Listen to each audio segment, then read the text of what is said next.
amado, olha que texto, Amós capítulo 2. Vamos começar no 10. O Senhor está falando dos seus feitos ao seu povo e diz assim: eu mesmo tirei vocês do Egito e os conduzi por 40 anos no deserto para lhes dar a terra dos amorreus. Verso 11, Amós 2, 11.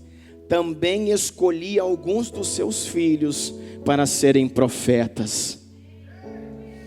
Eu também escolhi alguns dos seus filhos para serem profetas, e alguns dos seus jovens para serem nazireus, e alguns de seus jovens para serem nazireus. Não é verdade, povo de Israel? Declara o Senhor. Mas vocês fizeram os nazireus beberem vinho e ordenaram aos profetas que não profetizassem.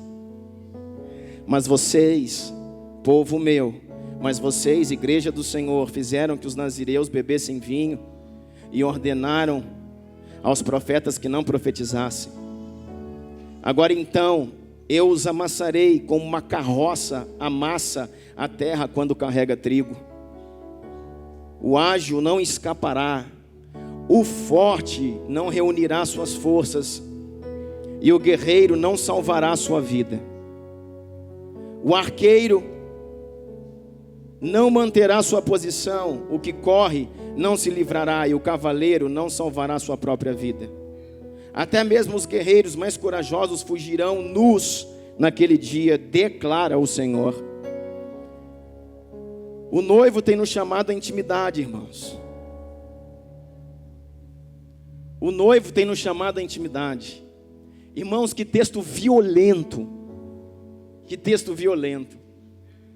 Se nós começarmos aqui em Amós 2:11, o Senhor está dizendo que Ele escolheu os nossos filhos para serem profetas, e escolheu os nossos jovens para serem nazireus. Nazireu, irmão, era um voto que era feito, que alguém se entregava a Deus, uma entrega espontânea.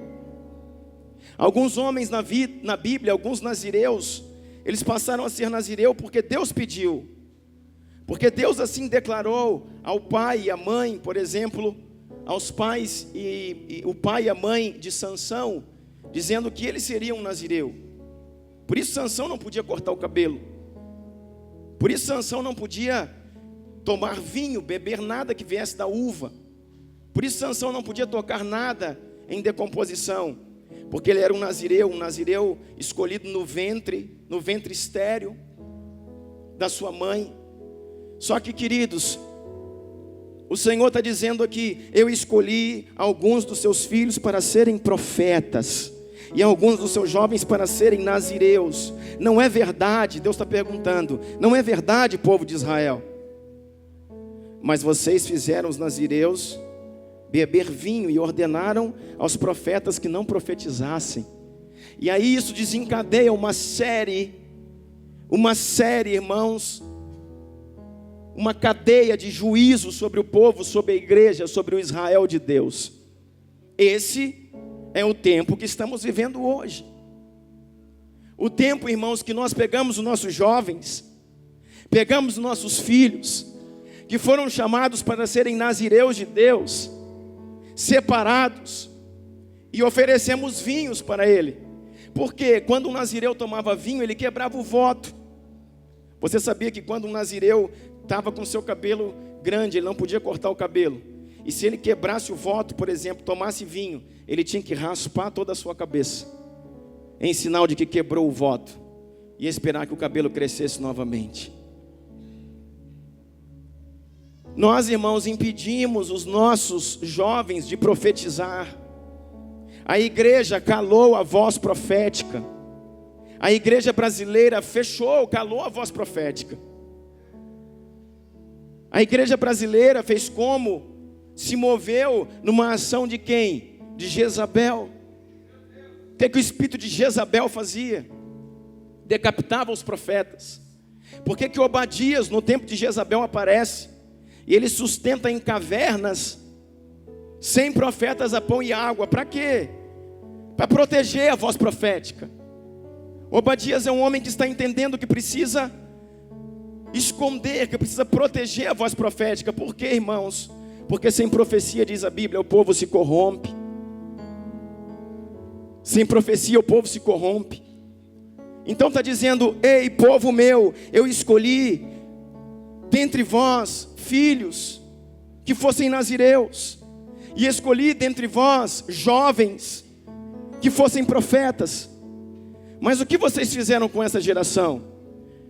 Vocês calaram a voz dos profetas, e vocês embriagaram os nazireus com o vinho.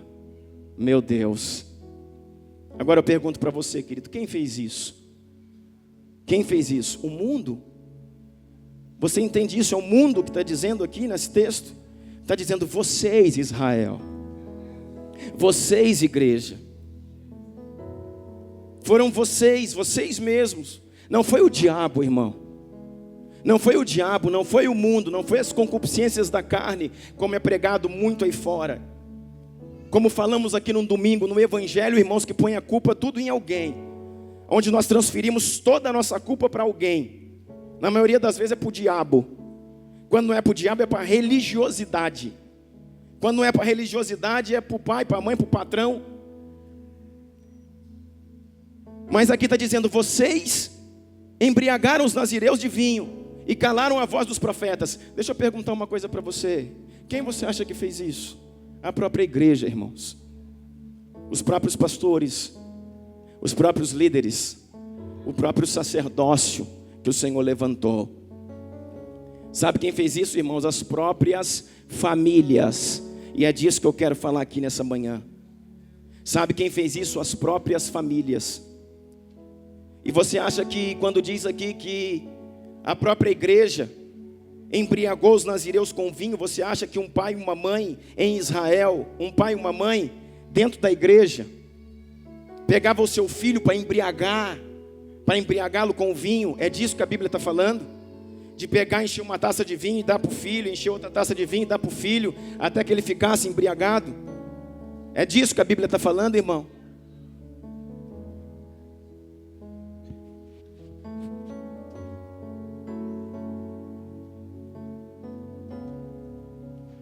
Tentei ficar bonitinho, mas não deu não. É disso que a Bíblia está falando? Quando fala aqui que os jovens tiveram a sua voz profética calada, que os profetas foram impedidos de profetizar, será que alguém chegou e botou uma mordaça nos jovens? Será que alguém chegou e trancou eles num quarto e disseram: agora você não fala mais nada? Será que está falando simplesmente de não dar uma oportunidade num jovem dentro de uma igreja para poder cantar, pregar e para poder fazer alguma coisa? Não, irmãos. Está falando que no seio da família, a geração forte do Senhor, que são os filhos, tem sido roubada no seu propósito pelos próprios pais.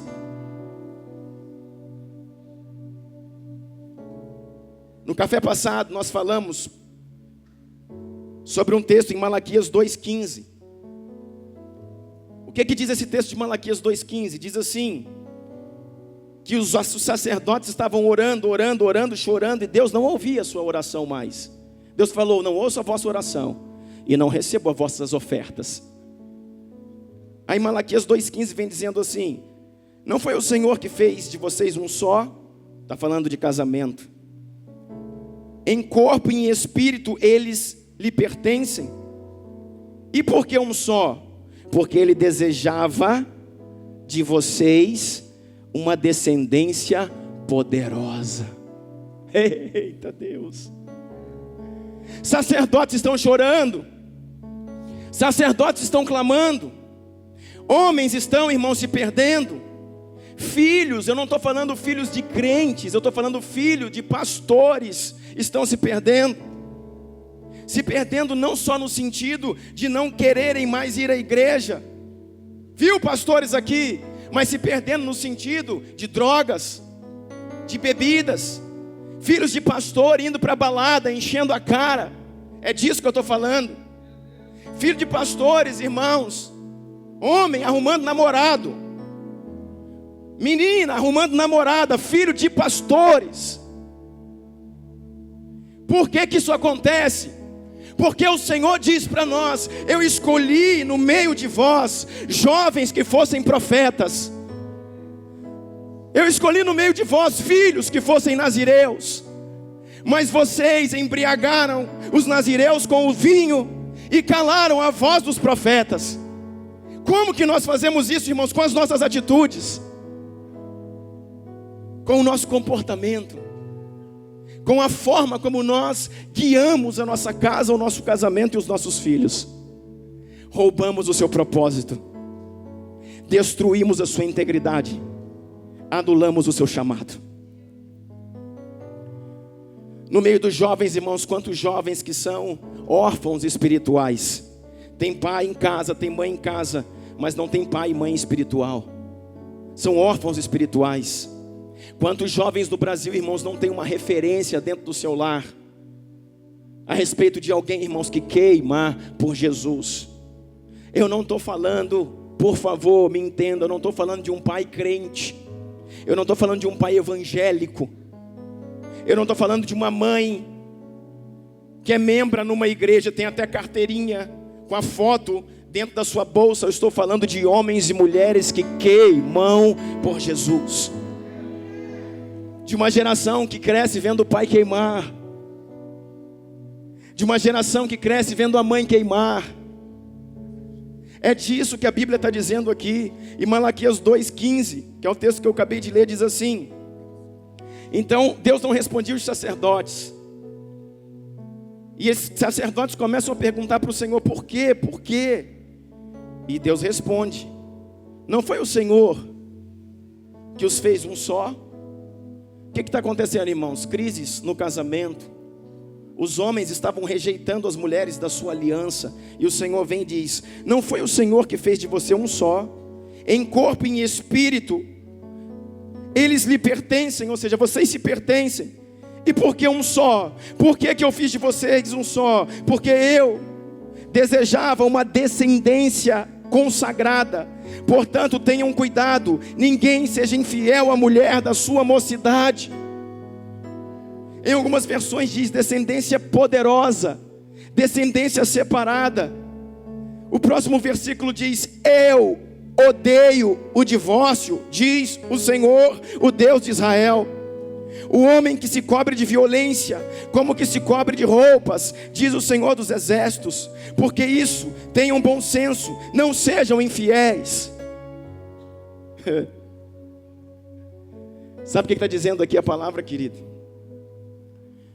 Que o principal objetivo do casamento não é fazer do homem feliz ou da mulher feliz. Que o principal objetivo do casamento, irmãos, é o Senhor colher nos filhos uma descendência poderosa. Ah, querido, você me perdoa, mas nós estamos aqui para falar a verdade. E olha para mim nessa manhã e seja sincero comigo. Você acha que eu não apanho dessa palavra, irmãos, antes de eu poder ministrar para você? Agora, se a principal motivo do casamento, desde Gênesis tem esse propósito. Eva veio para se juntar com Adão, para ser uma auxiliadora e para que pudesse povoar a terra, uma geração de filhos, uma geração de adoradores. E Malaquias 2 aqui diz claro: a principal função do casamento, irmãos, não é companheirismo de um com o outro, não é para que o homem ou a mulher seja feliz, se complete, se encontre, é para que seja gerado deles uma descendência consagrada e poderosa ao Senhor. Ei, então olha para mim e me responde: se eu tenho marido e mulher, mulher e marido, que estão bem um com o outro, que estão se amando, que estão em fidelidade, que fizeram 30, 40 anos de casamento, mas que os filhos estão perdidos, e aí, querido? Podemos nos orgulhar disso? Nós temos tantos anos, nós temos isso. O objetivo de 40 anos de casamento é ter uma descendência poderosa, é ter continuidade aquilo que começou. Uma geração contará as suas experiências a outra geração e passará de pai para filho. Deus é o Deus de Abraão, é o Deus de Isaac, é o Deus de Jacó. Ele é o Deus dos patriarcas, é o Deus da família. Família que se perpetuam, sabe, transferindo um legado aos filhos. Então, como nós como igreja, como pastores, como nós como pai e mães, podemos embriagar os nossos filhos de vinho? Como nós, como pai e mães, podemos calar, fechar a voz, calar a voz profética dos jovens com as nossas atitudes, com as nossas escolhas? Sabe por quê, irmãos? Porque eles são filhos. E filhos não têm escolhas. Então quem escolhe por eles é você. E cuide bem, irmãos, com o que você anda escolhendo. Cuide bem com o que você anda escolhendo. Nessa terça-feira agora eu já estava gripado, doente, estava muito frio, irmão. E eu vim para a igreja, meu filho estava como eu, estava ruim, com o peito cheio, tossindo, congestionado. E a minha filha também, os dois. O Heitor, irmãos, tem 5 anos, a Helena tem 1. E eu falei para minha esposa, fique em casa. Está frio demais, sol sereno de sair de casa, fique em casa. Deixa eu ir para a oração, eu vou ministrar hoje na oração. E eu vou estar orando. E quando eu falei para ele, filho, hoje você não vai na igreja, ele começou a chorar. Os olhos dele se encheu de lágrimas, ele fechou os olhos e desceram aquelas lágrimas. Mas por que, pai, eu não vou? Eu falei, você vai ficar hoje, filho, está muito frio. Por favor, pai, deixa eu ir na igreja. Eu quero ir na igreja. Eu falei, filho, hoje você não vai, hoje você não pode ir. Eu estava dando banho nele, começou a gritar, ô mãe, ô mãe. Eu falei, não adianta você pedir para sua mãe. Hoje você não vai. Sabe por quê, irmãos? Porque esses são os filhos do Senhor. São a herança do Senhor. Você sabia que muitos pais têm perdido os filhos? Não é somente por homossexualismo, para as drogas. Muitos pais têm perdido os filhos, irmãos, por uma profissão. Não adianta você pensar que por causa disso, meu filho, não, mas ele é super inteligente, e agora ele está cursando até medicina, e agora ele está fazendo isso, engenharia, ele é tão bom, e casou com uma moça também que é tão boa, ela é tão boa, só falta Jesus. Ela é tão boa, mas só falta Jesus. Eu vou falar para você, irmãos, então ela se tornou extremamente ruim, porque Jesus é tudo que uma pessoa precisa.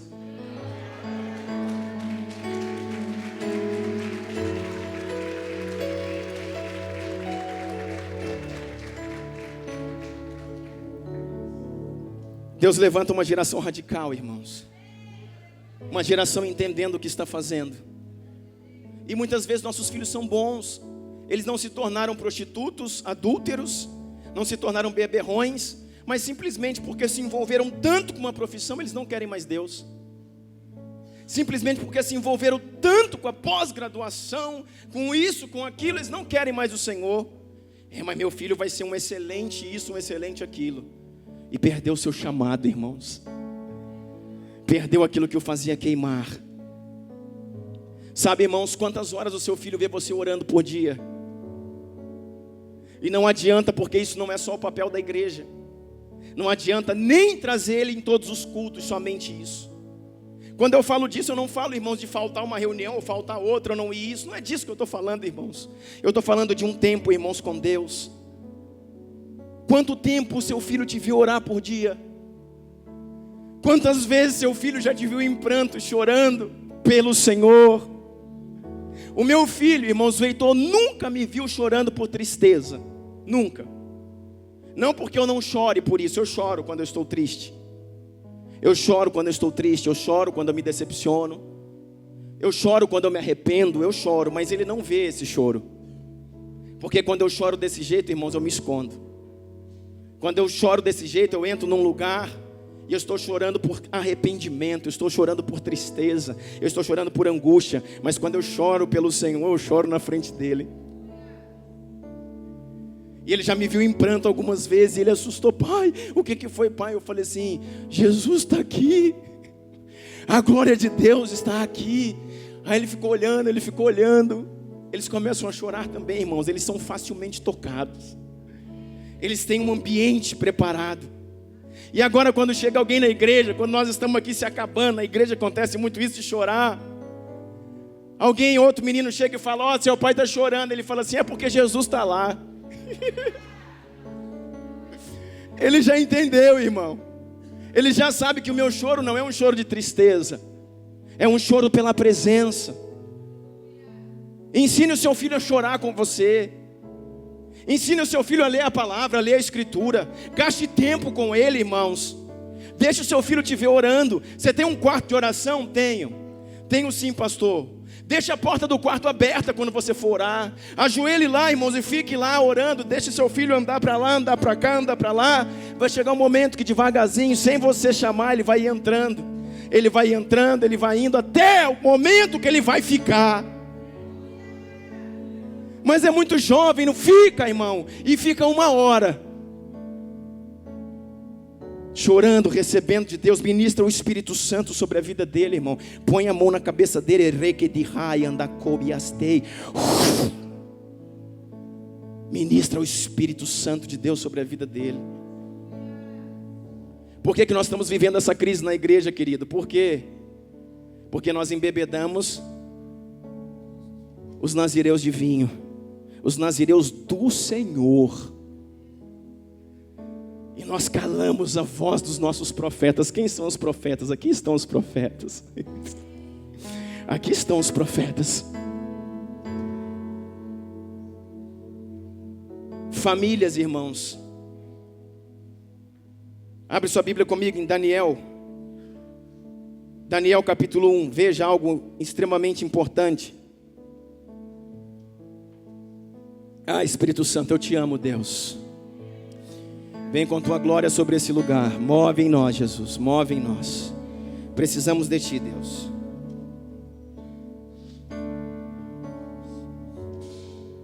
Precisamos de ti. Irmãos, você sabe que Daniel, junto com Sadraque, Mesaque e Abidnego, ou Misael, Azael e Ananias, eles foram tomados por Nabucodonosor, rei da Babilônia de Judá. Presta atenção no que eu vou falar para você. Nabucodonosor, rei da Babilônia, invadiu Jerusalém, tomou o reino de Judá e levou cativo. Levou cativo não foi todo o povo, ele levou cativo os príncipes. Ele levou cativo os príncipes das tribos, homens inteligentes.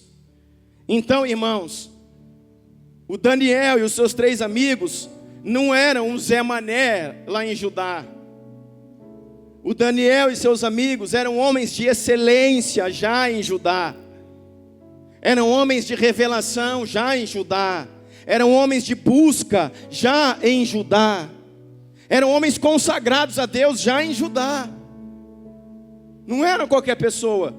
Porque se você for ler o texto vai dizer: e foi tomado do reino de Judá os príncipes. Aqueles que eram principais, aqueles que eram para quê? Para serem auxiliares do rei Nabucodonosor, para assistirem na corte do rei Nabucodonosor. Então, era a nata de Israel que foi levada. E diz a palavra do Senhor assim, deixa eu só completar a introdução para a gente começar mais à frente. Diz que quando eles chegaram ali, eles foram separados. E quando eles foram separados, para que pudessem estar ali na corte de Nabucodonosor, foi dado para eles o vinho da Babilônia.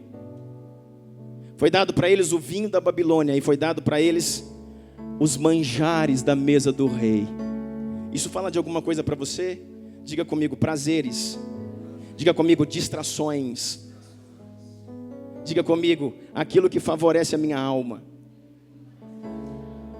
Sabe por que Daniel e seus amigos não quiseram tomar daquele vinho, irmãos? Não é simplesmente porque era um vinho.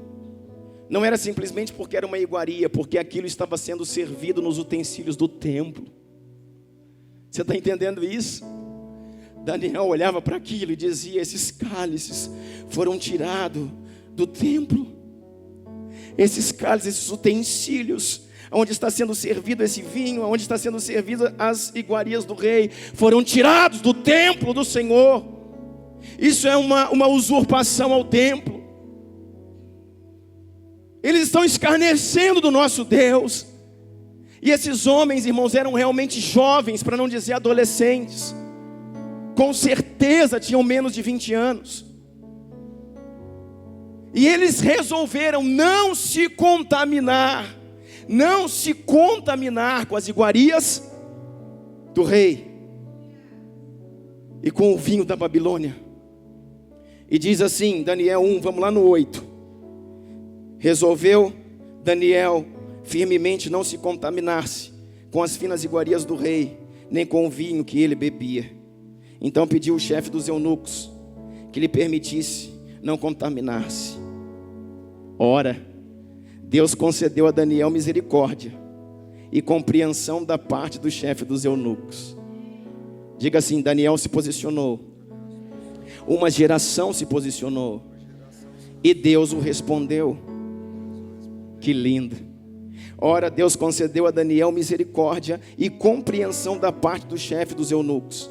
Disse o chefe dos eunucos a Daniel: tenho medo do meu senhor, o rei, que determinou a vossa comida e a vossa bebida, porque, pois, veria ele o vosso rosto mais abatido do que o dos outros jovens da vossa idade. Assim, porias em perigo a minha cabeça para com o rei. Então disse Daniel ao cozinheiro-chefe, a quem o chefe dos eunucos havia encarregado de cuidar de Daniel, Ananias, Misael e Azarias: experimenta, peço-te, os teus servos 10 dias, e que se nos deem legumes a comer e a beber água. Então se veja diante de ti a nossa aparência, as dos jovens que comem das finas iguarias do rei. Segundo vires, age com os teus servos. Ele atendeu e experimentou 10 dias. No fim de 10 dias, a sua aparência era melhor. Não, você não entendeu, eu vou ler de novo. No fim dos 10 dias, a sua aparência era melhor. Estavam eles mais robustos do que todos os jovens. Diga assim, estavam eles mais fortes. Estavam eles mais fortes. Estavam eles mais fortes do que todos os jovens que comiam das finas iguarias do rei. Com isso, o cozinheiro-chefe tirou deles as finas iguarias e o vinho que deviam beber, e lhe dava legumes. Irmãos, no fim de 10 dias, eles estavam mais fortes, mais robustos e mais bonitos do que todos os outros jovens. E aí diz então que o copeiro-chefe, olhando isso, falou: uau! E trocou e tirou deles. Agora eu pergunto, quem é esse deles? Tirou deles Daniel, Misael, Azael e Ananias, ou tirou deles de todos os jovens? De quem que é o deles? Escritos, irmãos, dizem que esse deles é de todos os jovens. Todos os jovens que estavam sendo treinados tiveram da sua culinária retirada o vinho da Babilônia e as finas iguarias do rei. Por quê? Escuta aqui, irmãos. Vamos ser essa movimentação. Olha aqui para mim, presta atenção no que eu vou falar para você. Eu sei que você conhece essa passagem, mas eu vou dizer algo para você importante agora. Coloque seus olhos em mim. Quando esses príncipes foram levados, não foi levado só esses 4 jovens. Foram levados outros judeus de várias tribos de Israel. E todos os judeus, juntamente com esses 4, assistiam diante da mesa do rei. Quando veio o banquete, somente 4 homens, Daniel, Sadraque, Mesaque e Abidnego, 4 homens decidiram: nós não vamos nos contaminar com as iguarias da mesa do rei. Quando eles decidiram fazer isso, o copeiro-chefe chegou e falou para ele assim: poxa, eu tenho medo porque vocês não vão comer dessa comida. O que vocês vão comer? E eu tenho medo que quando o rei chegar e ver que vocês estão fracos, eu perca o meu cargo e ainda perca a minha cabeça. Daniel falou: não se preocupe com isso. Olha a geração profética. Não se preocupe com isso. Faça o seguinte: nos alimente com legumes e água. E todos os outros podem comer dos manjares da mesa do rei, das iguarias do rei e do vinho da Babilônia. E nós vamos comer somente água, tomar água e comer legumes. Faça isso por 10 dias, e foi feito. Depois de 10 dias, chega o copeiro-chefe, olha para ele e diz que eles estavam mais fortes. Que eles estavam mais fortes do que todos os outros. Deixa eu falar uma coisa para você. quando eles estavam comendo nesses 10 dias, quando eles estavam comendo legume e água, eles ficavam questionando entre eles. Escutem isso, jovens. Eles ficavam questionando entre eles: para que pagar esse preço? Será que verdadeiramente nós estamos fazendo a coisa certa?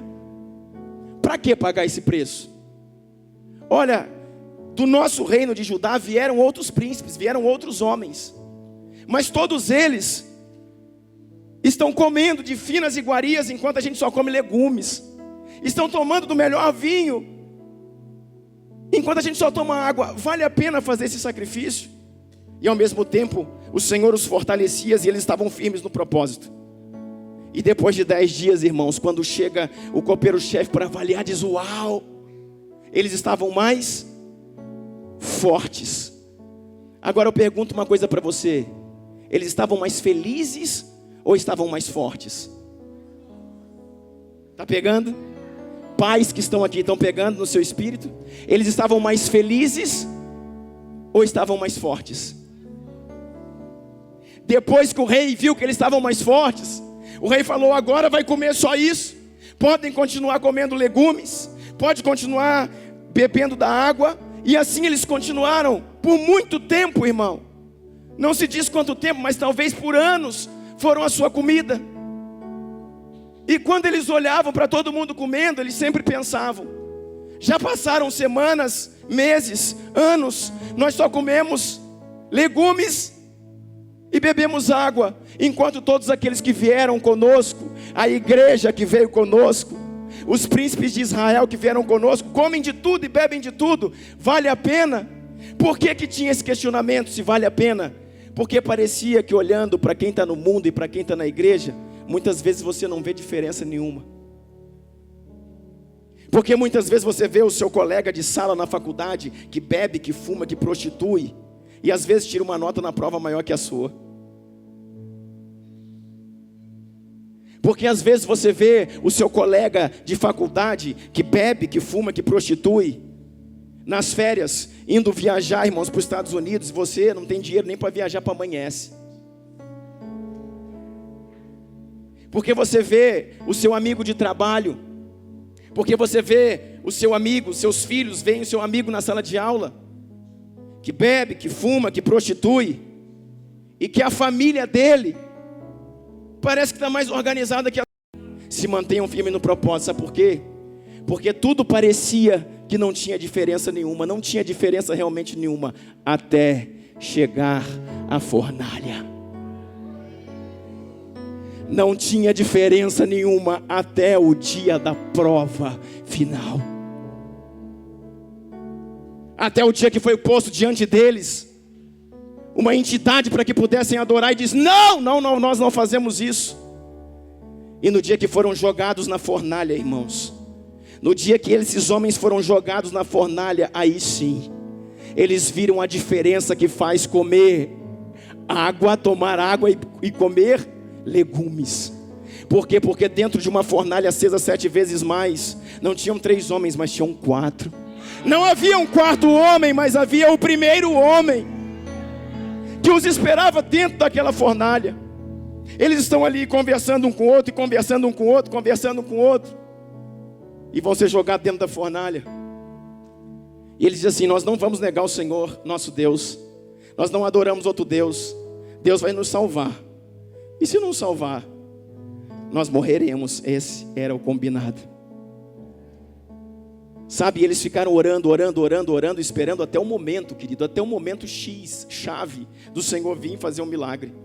Quando eles viram que Jesus não ia vir, que Deus não ia fazer o milagre do lado de fora, eles falaram: então nós vamos morrer por aquilo que até agora vivemos.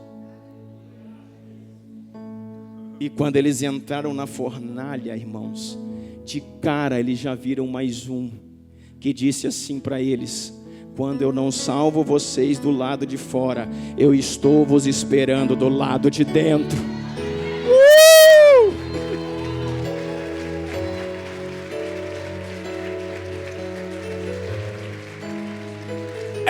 Eita glória! Não tinha diferença nenhuma. Parece que olhando a gente não vê a diferença do sacrifício, do preço que a gente paga com aqueles que não pagam preço nenhum, até o dia da fornalha, até o dia da prova em que Deus estabelecer: agora eu vou cumprir na vida do meu jovem, do meu profeta, do meu nazireu. Malaquias capítulo 3: e verás novamente a diferença entre o justo e o ímpio, entre aquele que serve a Deus e o que não serve. Estes para mim serão naquele dia particular tesouro. Agora deixa eu falar uma coisa para vocês, famílias que estão aqui, pais que estão aqui. Enquanto Daniel e os seus amigos comiam somente legumes e bebiam água, eles não estavam muito felizes. Eles estavam tristes, fazendo o propósito triste, mas eles estavam fortes. E o que diz a Bíblia? Que a alegria do Senhor é a nossa força. A alegria do Senhor é a nossa força. Quer dizer, irmãos, então, que se eu estou triste, mas na minha tristeza Deus se alegra com o meu propósito, então me faz forte. Aleluia! Deus não me chamou para ser feliz, Deus me chamou para cumprir o propósito. E se no meu propósito Deus está feliz, então eu sou forte, ainda que esteja triste. Eu pergunto para os pais que estão aqui: vocês querem os seus filhos felizes ou fortes? Vocês querem os seus filhos felizes ou fortes? Porque às vezes, irmãos, por serem balizados na presença de Deus, eles ficarão tristes. Mas na tristeza deles, essa tristeza deles alegra o coração do Senhor. E quando o Senhor se alegra com a tristeza deles, torna a sua geração forte. Aprenda isso, nunca mais esqueça. Não olhe para as lágrimas do seu filho, não olhe para o seu mimimi do seu filho, para a chantagem do seu filho, e ceda, irmãos, caprichos de crianças e adolescentes que o afastem do propósito. Fazendo isso, você está embriagando os nazireus com o vinho e calando a voz dos profetas. Porque todo homem, irmãos, é forjado na batalha. Todo homem cresce e se torna homem, irmãos, quando ele foi forjado. Toda mulher cresce, toda menina cresce e se torna uma mulher quando ela é forjada. Não esqueça mais disso. A alegria do Senhor é a minha força. Então não sou eu que tenho que estar alegre, é Deus que tem que estar alegre com a minha vida. E se eu que eu precisar fazer, o preço que eu precisar pagar, o tanto que eu precisar renunciar, me deixa triste, eu olho para o Senhor. Se Ele estiver sorrindo, eu estou forte.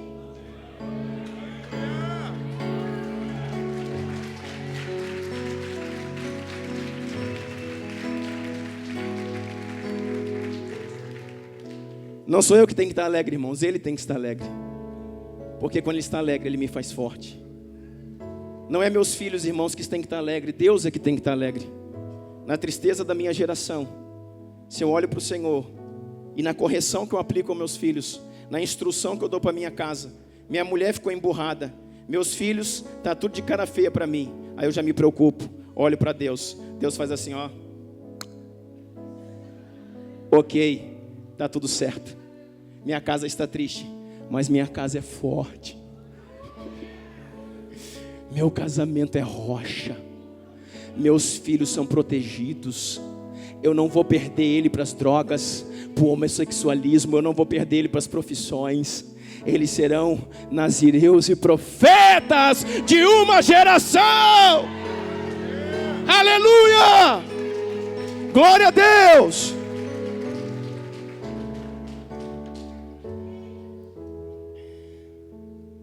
Sabe por quê, irmãos? Vou colocar o título dessa mensagem: quanto está te custando? Ah, irmãos, tem pessoas que, sabe, quando isso, irmãos, essas mensagens caem para você como uma buchada no seu estômago, que você fala, meu Deus, que comida pesada. Irmãos, eu também estou assim. Não pense que essa comida para mim é leve. Eu estou comendo buchada esses dias. Mas sabe qual que é a minha atitude? Eu estou comendo buchada e não estou, irmãos, rejeitando. Eu estou comendo de novo, Tomo ali um omeprazol, um sorrisalzinho e continuo comendo a buchada. Sabe por quê, irmãos? Porque eu preciso. Eu não quero mais viver de leitinho. Eu quero digerir aquilo que eu estou recebendo. Tem uns que comem buchada de uma vez só, a primeira vez, aí já dá uma cólica, passa uns dias no banheiro e não quer mais. Mas do alimento do Senhor, irmãos, você tem que receber. Sabe, esses dias eu ministrava aqui e chegou um casal para mim e falou: pastor, o senhor estava lá em casa? Aí eu falei: como assim? Eu falei: o senhor não estava lá em casa, você escutou a conversa minha e do meu marido dentro do nosso quarto? Porque o senhor falou tudo que a gente estava falando aí. E bateu em nós igual cavalo de charrete. Aí eu falei: eu não estava, irmãos, mas o Espírito Santo está em todos os lugares. E da forma como Deus está ministrando na sua vida, está ministrando na minha. Você está entendendo isso? Então, irmãos, quanto vale para você?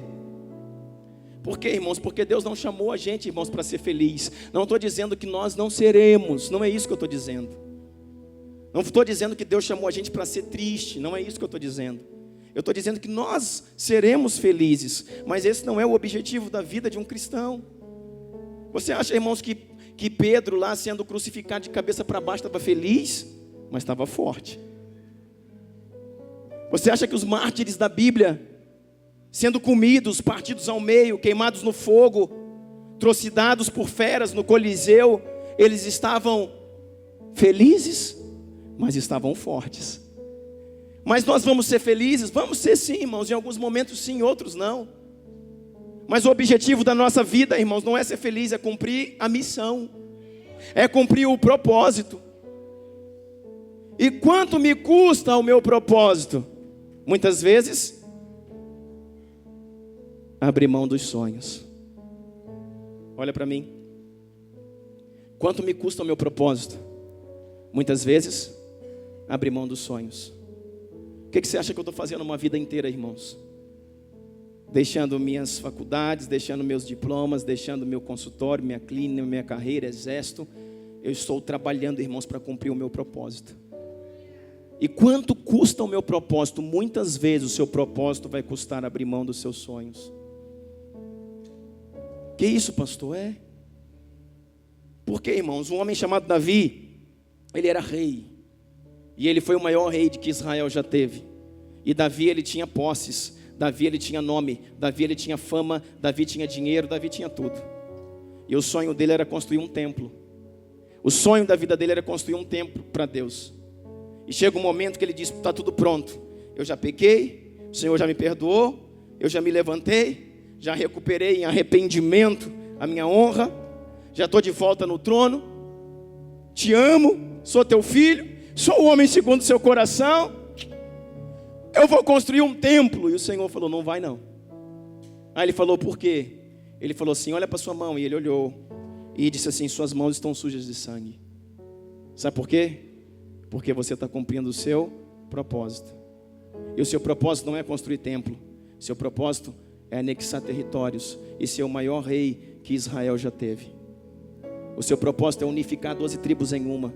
O seu propósito é aumentar em guerras todo o território do meu povo. Para isso você nasceu. E porque você está cumprindo o seu propósito, você tem que abrir mão do seu sonho. Uau! Você não vai construir o seu templo, ou o templo para mim, que era o seu sonho. Quanto te custa, irmãos, o seu propósito? Quanto custa o seu propósito? Só cumpre propósito, querido, homens que estão queimando. E quando você queima, irmãos, você diminui, você não cresce. Quando a vela queima, o que acontece com ela? Ela some. Ela some. Irmãos, por que Jesus fez tudo que conseguiu fazer? Por que Jesus fez tudo que conseguiu fazer? Aonde que Jesus morreu? Onde Jesus morreu? Onde Jesus morreu? Na cruz. Então, se você me responde que Jesus morreu na cruz, então a cruz, a morte de Jesus, foi o fim do seu propósito. Porque ele veio na terra e cumpriu o seu propósito na terra. E na morte, então, quando ele entrega a sua vida, ele está encerrando o seu propósito com a morte. Ok? Certo? Talvez segundo a teologia, sim. Segundo a profecia, está errado. Por quê? Porque a palavra de Deus diz que ele foi morto um cordeiro foi sacrificado antes da fundação do mundo. 1 Pedro 1,20 diz: conhecido antes da criação do mundo e revelado nesses últimos tempos em favor de vós. Então, quando que Jesus morreu? Antes da fundação do mundo. Por que que houve mundo? Porque ele se entregou à morte. Por que que houve mundo? Porque antes de criar o mundo, antes de Deus falar, haja luz, Deus falou, haja cruz. E porque a cruz foi criada antes da fundação do mundo e o cordeiro foi sacrificado nela, então pôde haver mundo. Por quê? Porque Deus sabia que o mundo se perderia, mas que precisava de um cordeiro que estava sendo morto para resgatar aquilo que ele estava criando. Então não adiantava ele criar alguma coisa que ele saberia que iria se perder, e ele não tinha o antídoto para resgatar a sua criação. Então quando ele cria o mundo, ele entende que pelo livre-arbítrio o homem iria se perder, e quando o homem se perdesse, ele já tinha um antídoto, o resgate da humanidade. Quem era o resgate da humanidade? O Filho, que foi morto antes da fundação do mundo. Então, peraí, o que o Senhor quer dizer com isso, pastor? Quer dizer que o nosso propósito não termina na morte, começa na morte. Eu quero dizer, irmãos, que nós começamos morrendo. Eu só cumpro o propósito se eu começar morrendo. Jesus não encerrou o seu propósito, a sua missão quando ele morreu. Jesus iniciou a sua missão porque ele morreu. Você está entendendo isso? Jesus, ele iniciou a sua missão porque ele morreu. Porque ele morreu como um cordeiro antes da fundação do mundo, então a sua missão começa. Você está entendendo isso? E por que, irmãos? Por que ele morre? Por que ele morre por causa disso? Olha aqui, coloque seus olhos em mim, preste atenção nisso. O Senhor, Deus, fez o homem para ele, amém? Deus fez o homem para ele, para o louvor da sua glória. Deus fez o homem para ele porque amava, porque Deus queria um amigo.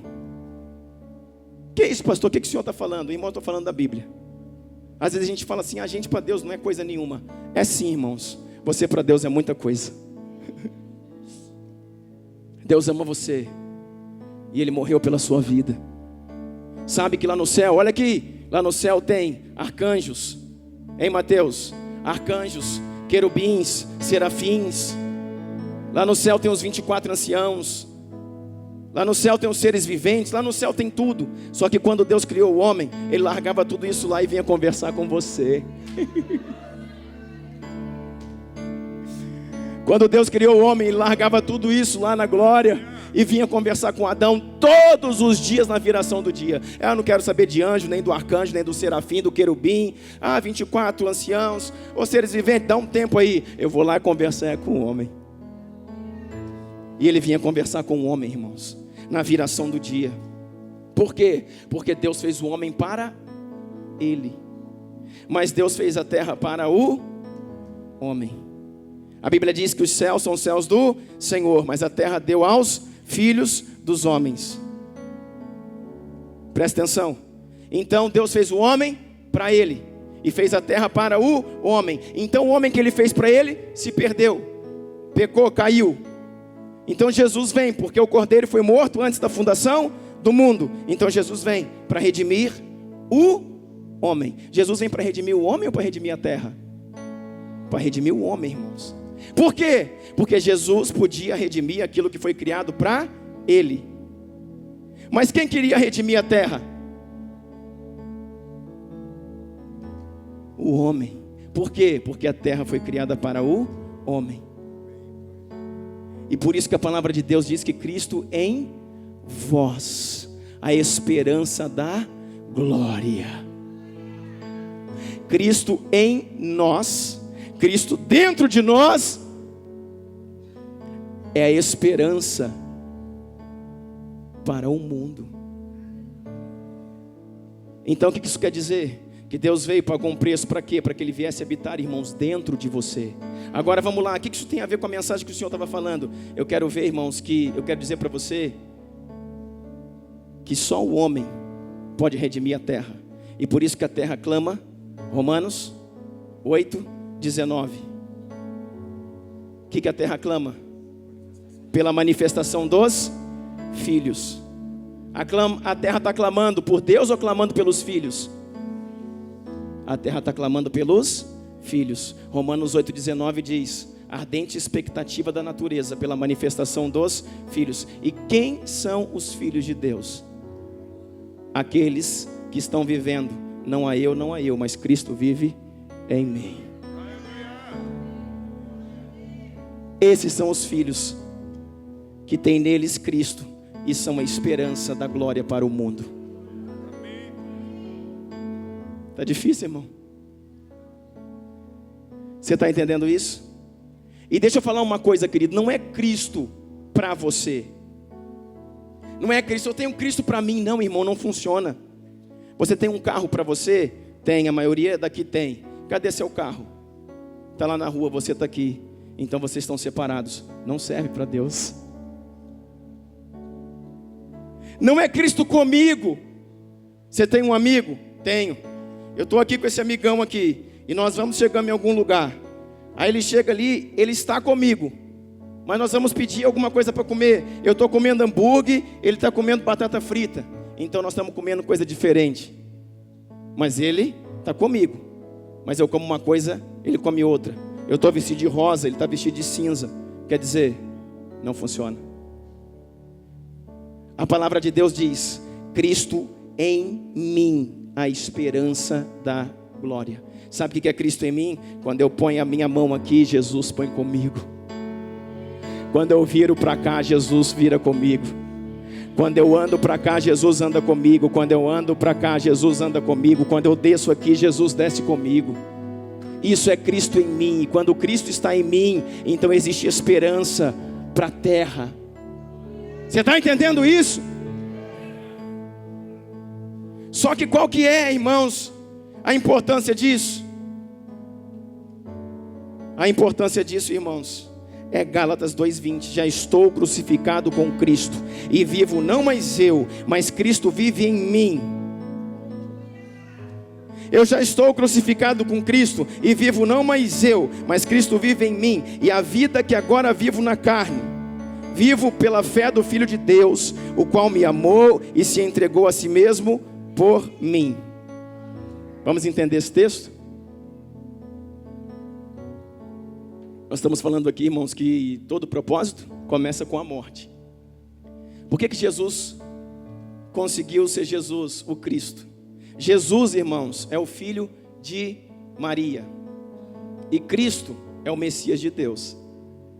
Jesus fala da humanidade do homem. Jesus. Cristo significa ungido. Cristo é o ungido de Deus. Por que Jesus Cristo? Por que Jesus conseguiu fazer tudo o que fez? Porque Jesus estava cheio do Cristo. Você consegue entender isso?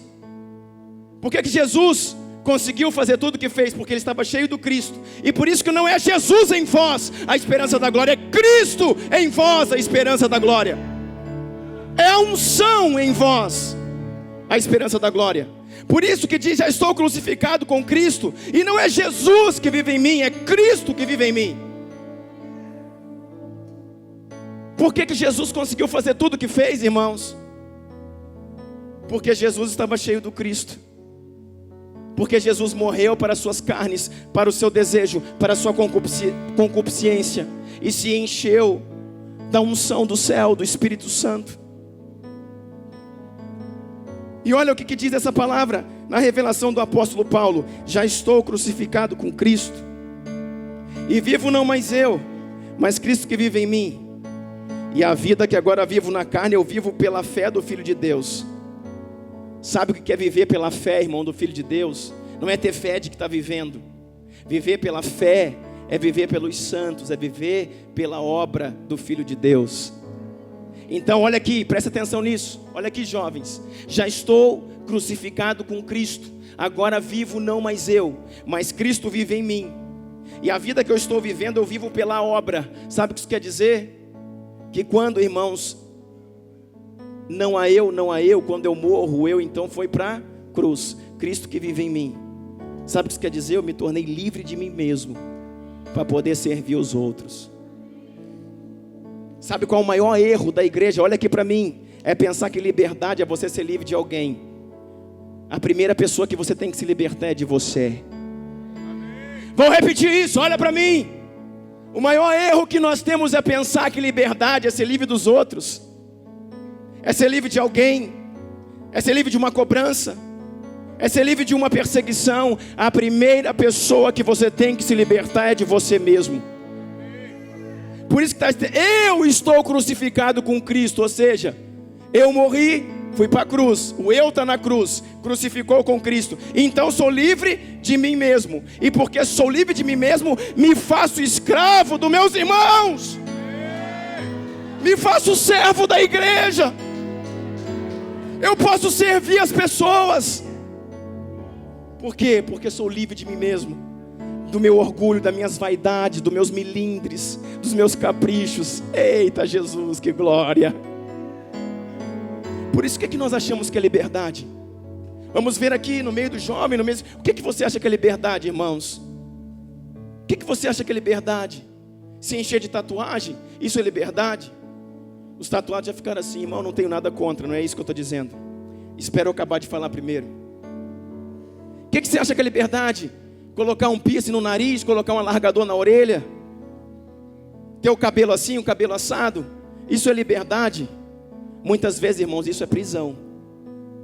Muitas vezes isso é prisão. Por quê? Porque te prende em um orgulho, numa vaidade própria. Ah, isso aqui é o meu estilo. Seu estilo é ser servo. Essa aqui é a minha identidade. Sua identidade é ser filho de Deus. Essa não é a sua identidade, esse é o teu estereótipo. E pode usar, pode. Se o teu estereótipo não te prende, não te domina, se você é livre dele, então tranquilo, você tem que ser livre. Olha para mim, irmão, do jeito que eu prego. Se eu para pregar numa denominação qualquer, dizer, olha, assim você não pode pregar aqui. Você tem que colocar um terno, uma gravata, você tem que tirar a sua barba e cortar esse cabelo. O que você acha que eu vou falar para eles? Então não vou aí porque esse é o meu estilo? É claro que não, irmãos, porque o meu estilo não me prende. Eu estou aqui para servir a igreja, não é para manter o meu estilo. Então eu tiro a minha barba, corto o meu cabelo, ponho um terno e libero a palavra. Você está entendendo isso? Ah, mas eu gosto tanto dessa barba. Tem 10 anos que não corta, eu gosto mais é de Jesus. Eu sou escravo de Cristo, servo da sua obra e ando com Ele. Aleluia!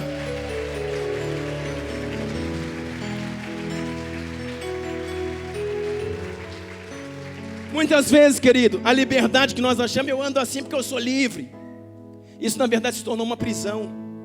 Se tornou uma prisão para você. Porque muita gente às vezes está se escondendo atrás de um estereótipo, irmãos, rebelde.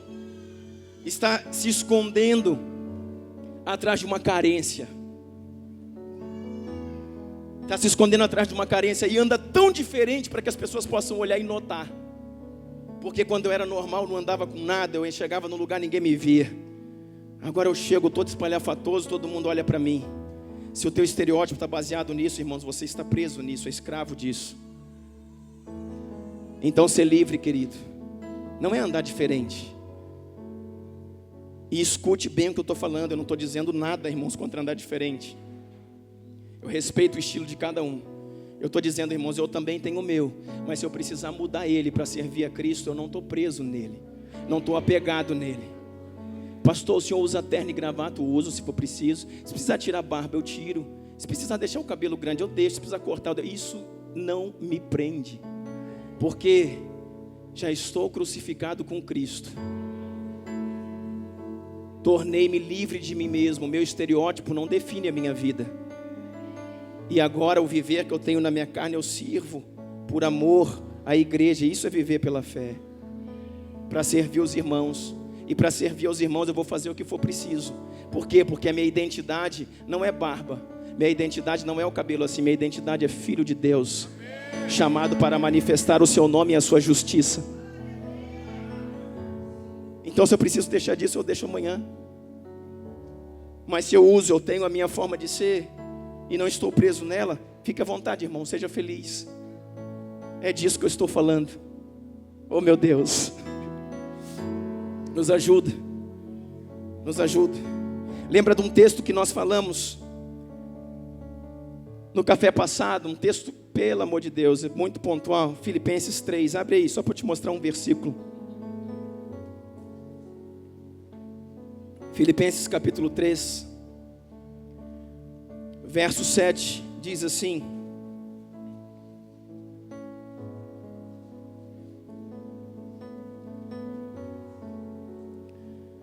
mas o que era para mim era lucro, passei a considerar por perda por causa de Cristo. Mais do que isso, considero tudo como perda, comparado com a suprema grandeza do conhecimento de Cristo Jesus, o meu Senhor, por cuja causa perdi todas as coisas, e as considero como esterco para poder ganhar a Cristo. Olha aqui, irmãos, a gente leu isso aqui na semana passada, ou melhor, no mês passado, e não somente esses 2 versículos, mas praticamente quase todo Filipenses 3. Mas a gente pega e fala, poxa, que bonito. Não, irmão, não é bonito. Não é bonito não, irmão, é doído. É doído. Está escrito assim, ó: mas o que para mim era lucro, passei a considerar perda por causa de Cristo. Mais do que isso, considero tudo, diga assim, tudo, como perda, comparado com a suprema grandeza do conhecimento de Cristo Jesus, meu Senhor, por cuja causa perdi todas as coisas. Eu as considero como esterco para poder ganhar a Cristo. Então, irmãos, quantos estão vivendo no conhecimento de Deus? Quantos estão vivendo no conhecimento de Deus? Amém. Alguns só fizeram assim, outros fizeram assim, outros levantaram a mão. Qual é a prova que eu estou, irmãos, crescendo no conhecimento de Jesus? Quando tudo que para mim era lucro se tornar como esterco.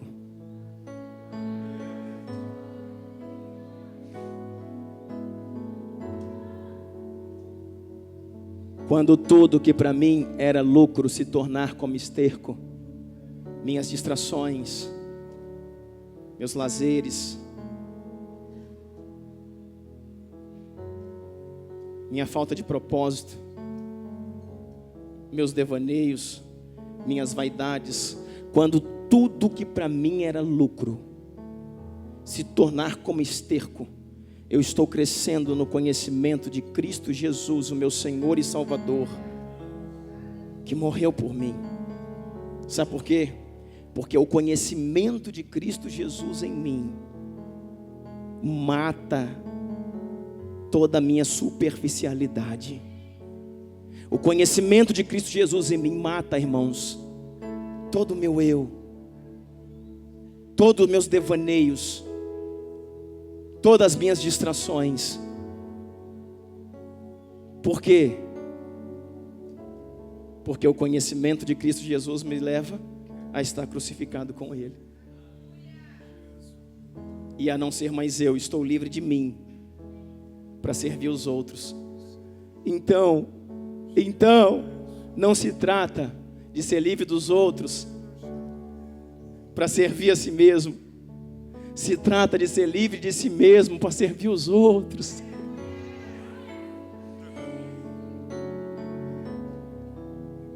Eita, consegue entender isso? Meu Deus! Não se trata de ser livre dos outros para poder viver sua vida. Se trata de perder sua vida para servir os outros. Aleluia!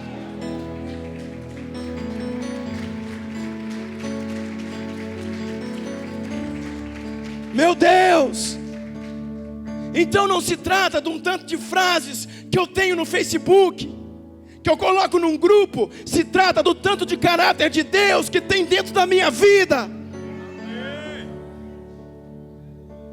Se trata do tanto de renúncia que eu carrego.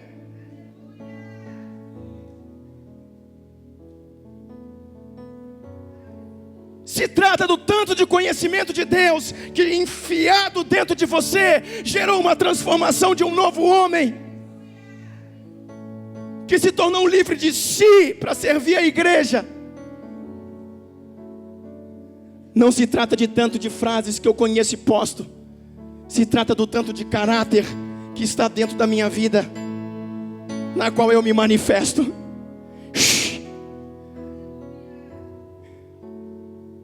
Você está entendendo isso? Estava vendo o depoimento de um homem, e ele contava, algumas agências missionárias passaram esse dado, eu não sei se é real ou não, mas que em cada 3 minutos na terra, irmãos, uma pessoa morre por não negar a Jesus. Uma pessoa morre por não negar a Jesus. Imagina quantas pessoas já morreram no tempo que estamos aqui ministrando e reunidos nessa manhã. Eu estou falando de hoje. A cada 3 minutos na terra uma pessoa morre por não negar Jesus. Então esse homem começou a orar e falar: Deus, como todos nós fazemos, salva a igreja na Nigéria, salva a igreja lá no norte da África, salva a igreja na China, salva a igreja no Sudão, salva a igreja perseguida, salva a igreja onde pessoas estão morrendo. Por ti, Senhor, salva a igreja. O Senhor veio para ele e diz: eu não tenho que salvar a igreja onde pessoas morrem por mim, eu tenho que salvar a igreja onde pessoas vivem para elas.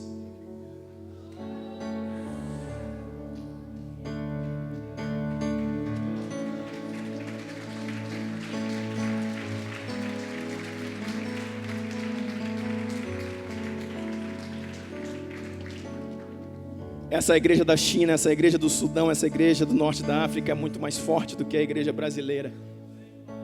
É persistência, perseverança, convicção, fé. Nós precisamos orar, ministrar ao Senhor pelos parentes que perdem. Mas eu quero dizer, há muito fogo meu nessa igreja. Há muita ação de virtude do Espírito, há muito mover do Espírito nessa igreja.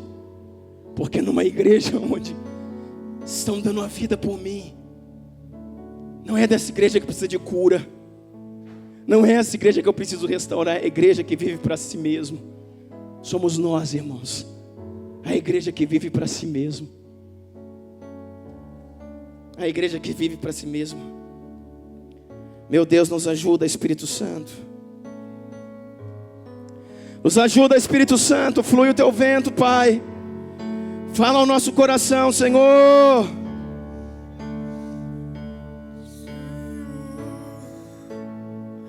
Aleluia, Cristo vive em mim.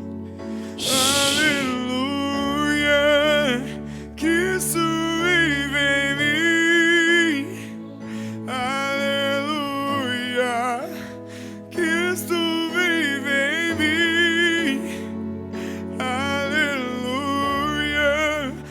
Estou crucificado Com Cristo, agora vivo não mais eu. Não, Senhor, já estou crucificado com Cristo, agora vive não mais eu não vivo, Senhor, pois Cristo vive em mim. Aleluia. Oh, Jesus, aleluia. Cristo vive em mim. Aleluia. Cristo vive em mim. Aleluia. Se Cristo realmente vive em mim, temos que andar como Ele andou. A Bíblia fala isso, irmãos. Aquele que está nele deve andar como Ele andou. Sabe o que nós entendemos como igreja hoje? Que nós temos que deixar de pecar, deixar de pecar, deixar de pecar. Isso nos torna parecido com Jesus. Não, está errado. Jesus nunca pecou, irmãos. Ele nunca deixou de pecar porque ele nunca pecou. Então eu deixar o meu pecado não me torna parecido com Jesus. Não é deixar de fazer algo que ele nunca fez que me torna parecido com ele. É fazer algo que ele sempre fez. Uau!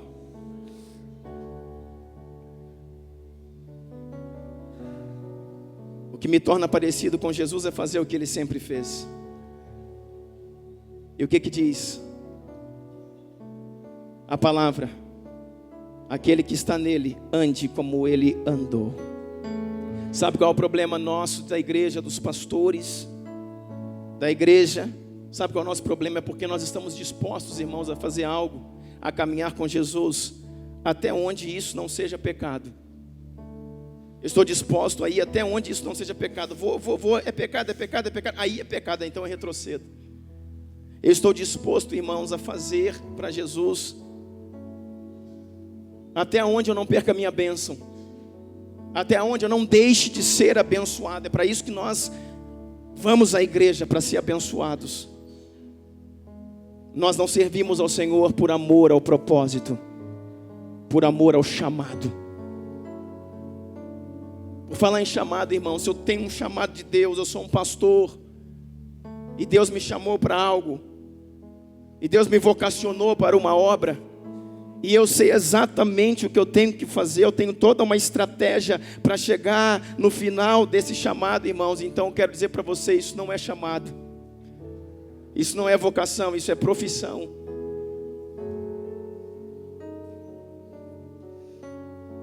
Porque, irmãos, quem tem chamado é conduzido pelo Espírito e não conduzido por um plano de carreira.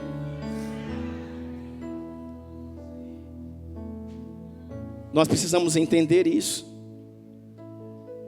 Sabe por quê, irmãos? Porque já estou terminando, olha aqui para mim. O que diz a palavra que nós começamos a ler aqui? Eu escolhi dentre vós, igreja, dentre vós, famílias brasileiras. Eu escolhi dentre vós, famílias brasileiras. Eu escolhi dentre vós, igreja brasileiras, jovens e adolescentes, para que fossem nazireus. E vocês o embriagaram com vinho. E escolhi entre vós filhos que fossem profetas. E vocês calaram a sua boca. Olha aqui para mim, presta atenção.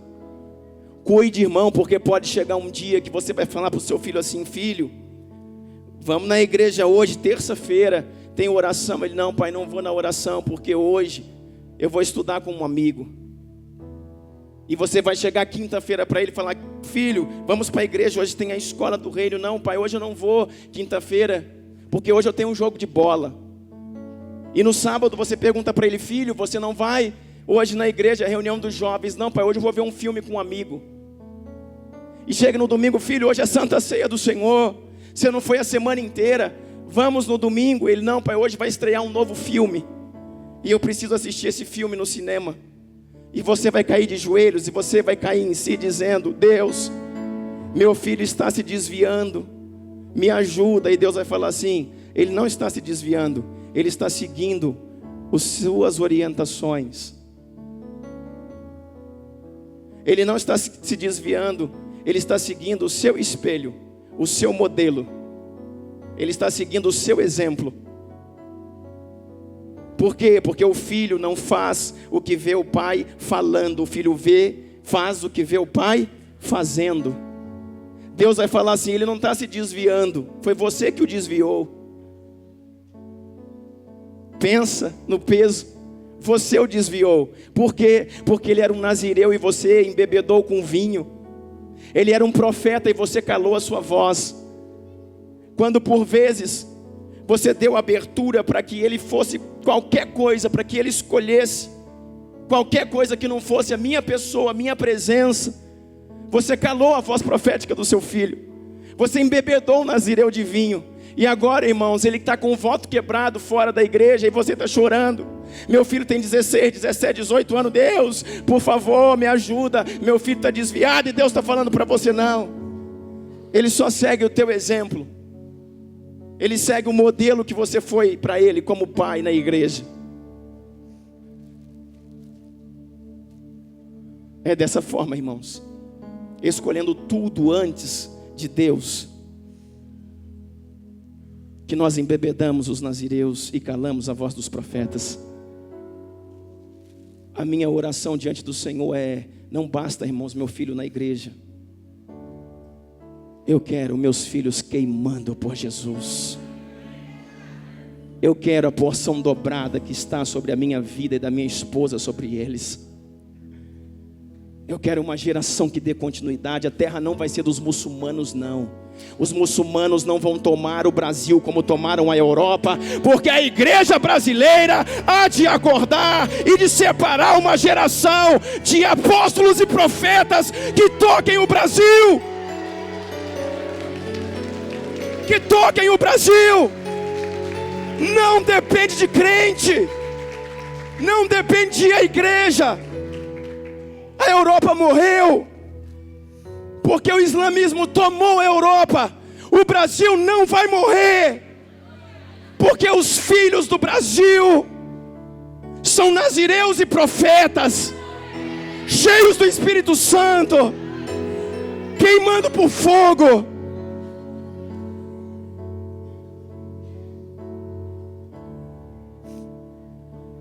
Eu quero ver o meu filho, irmãos, olhando para mim e chorando e queimando.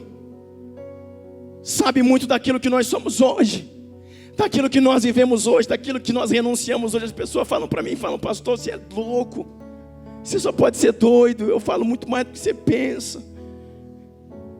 Isso não veio do nada, irmãos. Alguém marcou a minha geração. Na minha geração, irmãos, passou Nélia Machado de Souza. Na minha geração passou Irene de Souza. Na minha geração passou Douglas. Na minha geração, irmãos, passaram pessoas que marcaram a nossa vida. Eu aprendi a orar, irmãos, com a minha avó, com 10, 11, 12 anos de idade. Sabe como ela orava? De férias na casa dela, ela ajoelhada, com os joelhos no chão, com a Bíblia aberta, orando e falando em línguas e chorando. Aí eu ficava lá um pouquinho, ficava 12 anos. E dava o meu tempo, vou dormir, dava um abraço nela: que Deus te abençoe. Com o amor de Deus, o poder do Espírito repousa sobre ti. Aí eu ia dormir. Muitas vezes, irmãos, dormia na casa dela e a gente queria acordar cedo lá, porque tinha um quintal grande, eu morava em apartamento. Então a gente queria brincar, correr. E às vezes você acordava 8 horas da manhã no outro dia, acordava cedo, chegava lá, ela estava no mesmo lugar. E você olhava aquilo desde as 11 da noite, irmãos. São 8 da manhã, no mesmo lugar, ainda chorando e falando em línguas. E perguntavam para ela: como você é assim? Ela fala: eu não tenho nada para deixar para os meus filhos. Eu não tenho ouro e nem prata, mas o que eu tenho, isso vos dou. Levanta-te e andem.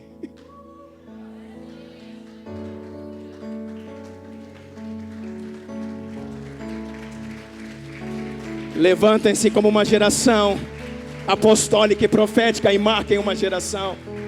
Era essas palavras da sua boca: eu não tenho nada de material para deixar para vocês, mas o que eu tenho, o Espírito que Deus colocou em mim, isso eu vos dou.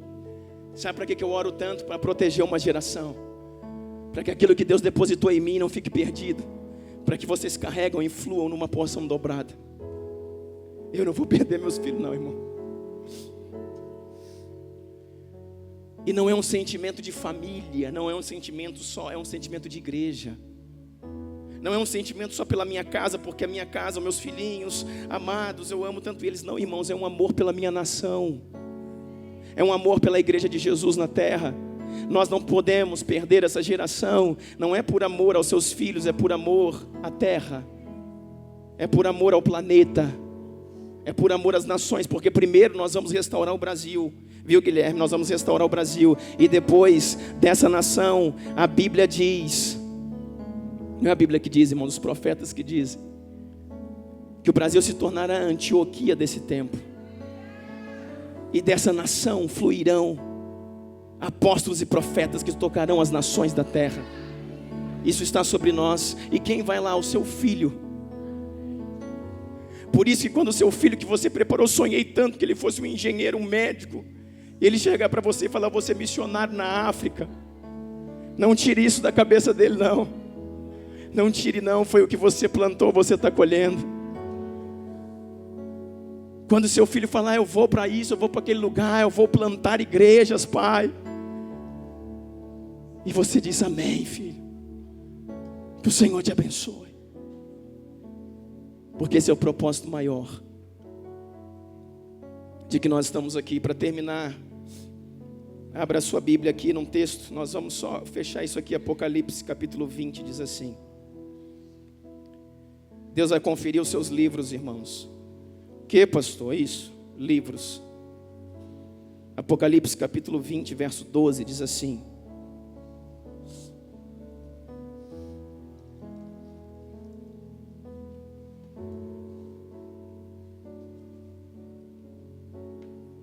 Apocalipse capítulo 20 diz assim, verso 12.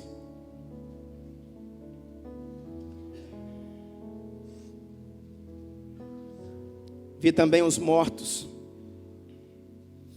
Visão de Apocalipse, fim dos tempos. Eu vi também os mortos. Eu vi os grandes e os pequenos. Os grandes homens, os pequenos homens, de pé diante do trono. E livros foram abertos. Diga, livros no plural foram abertos. Outro livro no singular também foi aberto. Em algumas versões tem esse livro em letra maiúscula e o outro em letra minúscula. Então está falando de duas coisas diferentes. De pé diante do trono, e livros foram abertos. Outro livro foi aberto, o livro da vida. Os mortos foram julgados de acordo com o que tinham feito, segundo o que estava registrado nos livros. Sabe o que é isso, irmãos? Qual é a história que você está escrevendo? Sabe quais são os livros que a palavra de Deus está dizendo, irmãos? O livro que o Senhor escreveu acerca da sua vida. Cada um de nós tem um livro. Cada um de nós tem um livro. O Senhor escreveu um livro para cada um de nós, narrando a sua história. Ela tem início, ela tem meio, ela tem fim. Talvez alguns aqui já estejam lá no final da história, outros no meio, outros no início. Mas o Senhor escreveu uma história. Salmo 119 diz, irmãos, que todos os nossos dias foram escritos, sem que nenhum deles ainda existisse. Antes de você, olha aqui, antes de você nascer, Deus escreveu o seu livro. Não foi quando você nasceu, o Senhor olhou, meu Deus, nasceu esse menino, o que eu faço com a vida dele agora? Não, irmão. A Bíblia diz que Ele te elegeu nele antes da fundação do mundo. Sabe o que Deus falou? Pegou um livro e falou assim, colocou um nome, até o seu nome Ele escolheu. Ele pegou o meu livro e colocou Douglas Nunes Rosa e começou a escrever. 1 ano, 2 anos, 3 anos, 20 anos, 30 anos, 40 anos. O Senhor escreveu. E quando fechou a história, falou, olha aqui o livro desse menino. Olha o livro desse homem. Está tudo lá, irmão. Aí com o livro pronto, ele falou assim, Douglas, se manifeste na terra. Nasça no ventre da sua mãe. Nasça no ventre da sua mãe. Por isso que não interessa se você nasceu de um incesto, se você nasceu de um estupro, se você foi rejeitado no ventre, não interessa, porque Ele te amou antes do ventre. O seu início não é um início de rejeição, a sua história começa com amor, com cuidado, porque Ele te escolheu e escreveu os seus dias antes da fundação do mundo. Porque Ele escreveu o seu livro, irmãos, antes da barriga da sua mãe. Se na barriga da sua mãe você foi rejeitado, irmãos, quando você estava sendo escrito no livro, você foi amado pelo papai.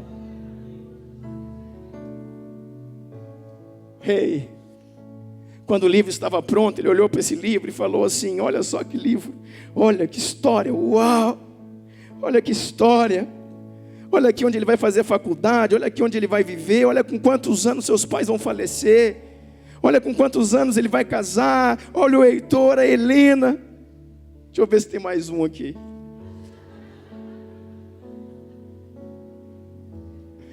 Se tiver, é só por milagre, irmão. Ele pode tudo, né? Quando ele fez esse livro, ele falou assim: agora, seja da onde for, irmãos, Deus escolheu e falou: nasça agora o homem para cumprir essa história. Se manifeste a criança que se tornará um jovem, um adolescente, um homem que cumprirá esta profecia. Isso aqui é uma profecia, está escrito. Ei, pastor, isso não é predestinação? Não, nunca. Você tem dúvida que Deus já sabe o seu fim desde o início? Mas por que não é predestinação? Porque você tem livre-arbítrio. Você pode viver toda a história do livro, ou pode escolher fazer um livro paralelo, com suas vaidades, com suas escolhas, com seus devaneios, com nossas distrações, com nossa falta de prioridade. A gente pode fazer um livro paralelo, que não é o livro de Deus, porque Ele me deu escolha, mas que Ele escreveu toda a minha história, está escrito. O Mário aqui que gosta de falar: eu vou dar um jeito, eu estou buscando, estou entendendo sobre isso, eu acho que tem como a gente saber o que está escrito nesse livro. Você sabe que o profeta é doido, né, irmão? Então ele está aí cavucando de todo jeito para saber o que está escrito no livro dele. Você pode sim saber o que está no livro, irmãos, pelo Espírito estando nele. Sabe como eu sei o que está escrito no meu livro e vivo isso? Aqueles que estão nele andarão como ele andou. Então, se eu estou inserido nele, eu vou onde Jesus está. Irmão, eu não quero ir para os Estados Unidos, para a África, para a Europa, para a Índia. Eu quero ir onde Jesus está. Sabe qual foi o maior problema de Marta e de Maria? Quando a gente fala naquela história, Maria estava adorando, Marta estava ocupada. É problema? É problema varrer casa, lavar louça? Não, não é problema. Mas qual que era o problema? O problema é que Maria estava aos pés dele na sala e Marta estava na cozinha. E eu não quero estar onde Jesus não está.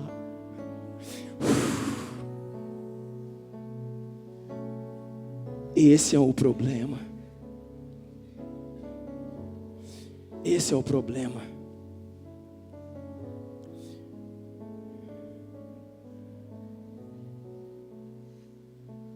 Depois dos livros prontos,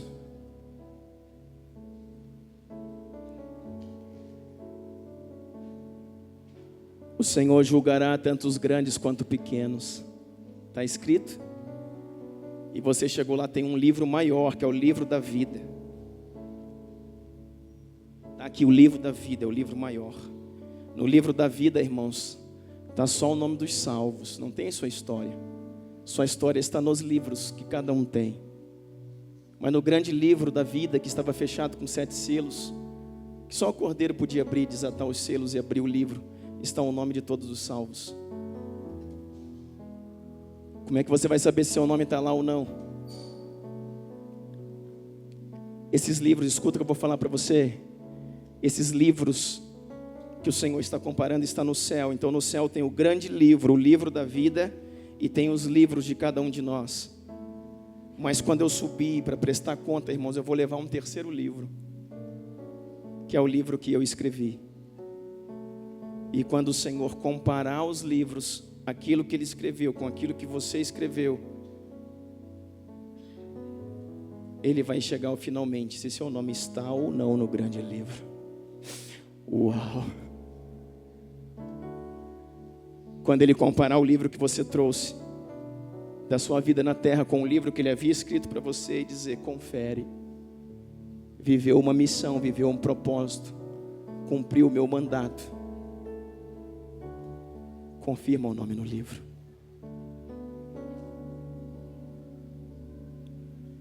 Se tiver em desacordo, irmãos, a Bíblia diz que Ele há de julgar os vivos e os mortos.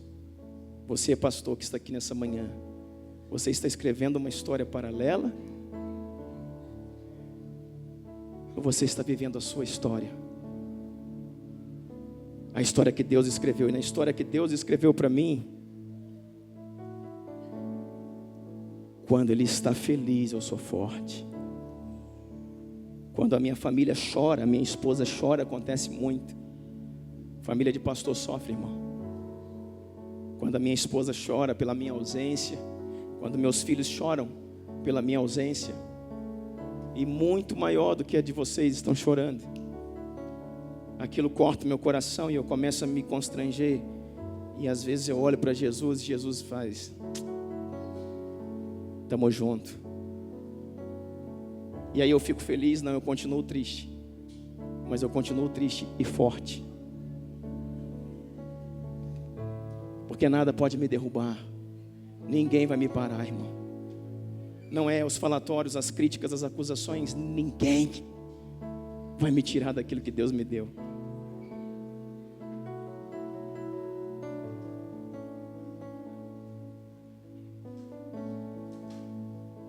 Deixa eu falar só mais uma coisa para você. Você me dá 5 minutos? Quem me dá 5 minutos? 5, 10, 15, 20, 25. Não, mas é 5 mesmo. Eu não ia nem falar isso não, mas cabe aqui ao que Deus está ministrando. Para a gente encerrar. Lucas 17.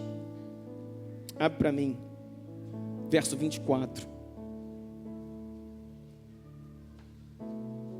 Diz a palavra do Senhor assim: porque assim como um relâmpago fuzilando brilha de uma a outra extremidade do céu, assim será o seu dia, o dia do Filho do Homem. É algo de repente a vinda do Filho do Homem. Mas importa que o primeiro ele padeça muitas coisas e seja rejeitado por esta geração. Veja, irmãos, assim como foi nos dias de Noé, será também nos dias do Filho do Homem. Deus fala de 2 personagens aqui. Assim como foi nos dias de Noé, será também nos dias do Filho do Homem. Que dias do Filho do Homem? O dia que o Filho do Homem vai retornar. Comiam e bebiam. Irmãos, é errado comer? É errado beber? Não. Casavam-se e davam-se em casamento. É errado casar? Não. Até o dia em que Noé entrou na arca, veio o dilúvio e destruiu todo mundo. Meu Deus. Verso 28. O mesmo aconteceu nos dias de Ló. Comiam, bebiam, compravam. É errado comprar? Compravam, vendiam, plantavam e edificavam e construíam. Mas no dia em que Ló saiu de Sodoma, choveu do céu fogo e enxofre e destruiu a todos. Assim será no dia em que o Filho do Homem se manifestar. Olha para mim para a gente orar. Até fechar aqui, irmão. Olha para mim para a gente orar. Os dias dos filhos do homem, irmãos, o dia do Filho do Homem será como os dias de Noé e de Ló. 2 homens que aqui falam. Que dia? O dia da volta de Jesus, irmãos. É como um relâmpago que sai do Oriente e se mostra no Ocidente. É como um ladrão na noite. Assim vai ser a vinda do Filho do Homem. Assim é o retorno de Jesus na terra. Ei, está ligado nisso? Pode acontecer daqui a pouco. Pode acontecer hoje à noite, amanhã. Ah não, pastor, não, irmão. Se liga. Se liga. Mas fala aqui de Noé e de Ló. E diz o quê? Que eles casavam e davam-se em casamento.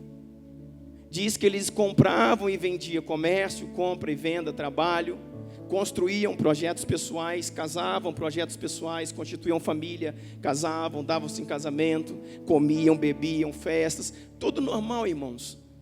Sabe o que está dizendo, irmãos? Que no dia de Noé havia uma promessa, querido, que viria o dilúvio. Ei, olha aqui, pelo amor de Deus, entenda a palavra. Havia uma promessa que viria o dilúvio. Os homens sabiam, irmãos, porque Deus falou isso para Noé. E Noé avisou a sua geração: o dilúvio vem, o dilúvio vem, o dilúvio vem. Ei, o dilúvio vem, igreja, o dilúvio vem. Noé falou: o dilúvio vem, o dilúvio vem. E eles casavam e davam-se casamento. Ia para a festa, voltava da festa. Ia para o clube, voltava do clube. Ia jogar bola e brincava e sorria. E comia e festejava. E o dilúvio vem, até que veio o dilúvio, pegou todo mundo de surpresa e morreu todo mundo. No tempo de Ló era a mesma coisa. o Senhor falou: Ló, o juízo vem, o juízo vem, o juízo vem, Sodoma vai ser destruída, Sodoma vai ser destruída, Sodoma vai ser destruída. Sai daí, Ló, sai daí, Ló, sai daí. O que eles faziam? Comiam e bebiam, casavam-se, tudo, tal, tal, e negligenciando uma palavra. E o Senhor, irmão, por misericórdia, pegou Ló pelos cabelos e falou: infeliz, sai daí. Arrancou ele de lá com a família. A mulher ainda olhou para trás e foi consumida. E ele saiu com as filhas e a cidade foi destruída, morreu todo mundo. Hoje é a mesma coisa, irmãos. O Senhor está falando: Jesus vem, Jesus vem, Jesus vem, Jesus vem, Jesus vem. O que a gente faz? Come, bebe, casa, dá-se em casamento, compra, edifica, vende, faz negócio e que vai enrolando, vai conduzindo, empurrando com a barriga e tal. Deixa para outro dia, deixa para outra hora, amanhã, quem sabe, e depois a gente vê, meu filho, não, meu filho, tal. E vai deixando. Agora deixa eu te falar qual foi a diferença que aconteceu. Quando saiu a família de Ló daquele lugar, a mulher ficou lá, morreu. Sabe por quê?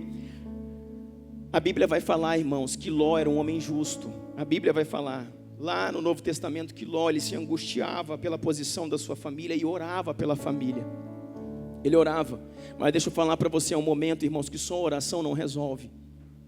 É um momento que só oração não resolve, embora a oração seja algo muito forte. Só oração e jejum não resolve. É um momento que nós vamos precisar de posicionamento. É uma hora que nós vamos precisar de pulso firme. Está entendendo? Porque o que acontecia? A família de Ló não queria sair de Sodoma e Gomorra, que era o quê? Uma geografia do pecado, uma geografia dos prazeres, uma geografia das distrações, daquilo que desagradava a Deus, uma geografia, irmãos, daquilo que incomodava ao Senhor. A família queria ficar, as filhas queriam ficar, a mulher queria ficar, e o pai está orando, Deus, guarda minha família, não deixa minha família ser destruída, guarda minha família. E por amor de Ló, o Senhor pegou ele pelos cabelos e falou: cara, sai logo daí, já era para você ter saído há muito tempo, mas eles não querem ir.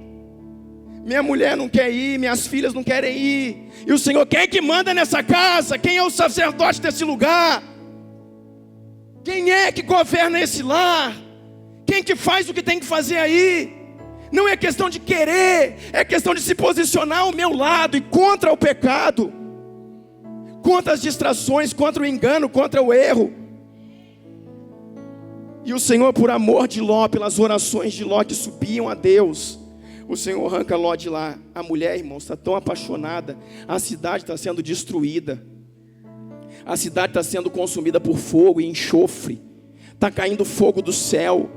Está caindo pedras de fogo, destruindo a cidade. A mulher está saindo, irmãos. E a mulher olha para trás. Sabe para ver o que, irmãos? Não era o juízo de Deus. Para ver os prazeres que estavam ficando. Para ver o dinheiro que estava ficando.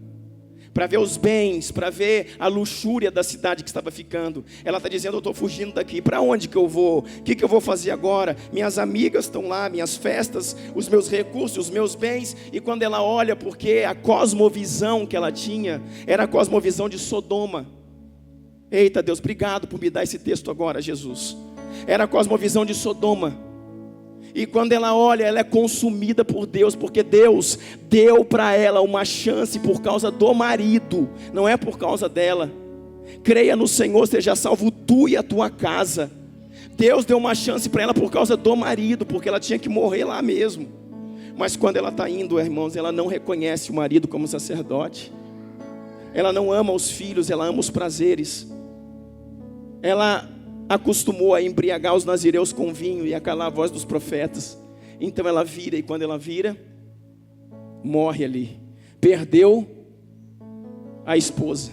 Aí Ló sai com 2 filhas. Quando Ló sai e vê a casa, né, vê tudo destruído, a cidade, Ló vai morar num lugar deserto, no meio de um mato, no meio de um monte.